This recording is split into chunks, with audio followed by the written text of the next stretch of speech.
First, let's talk about the good stuff. AI has the power to make our lives so much easier. Self-driving cars could reduce accidents caused by human error. AI-powered chatbots could make customer service way more efficient.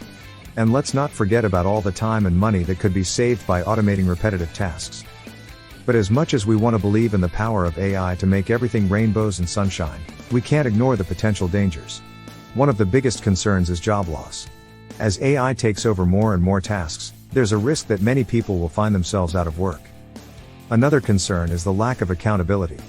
If something goes wrong with an AI system, it can be difficult to pinpoint who or what is to blame. This lack of accountability could make it harder to fix problems or make necessary changes.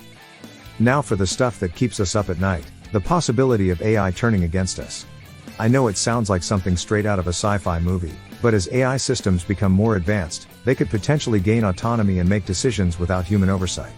And if those decisions are harmful to humans? Well, you get the idea. So, as we continue to develop and integrate AI into our lives, it's important to be aware of the potential dangers and take steps to mitigate them. We need to make sure that we're using AI for the betterment of humanity and not just for our own convenience. It's up to us to ensure that AI becomes a true friend and not a foe. For more detail, you can read the article.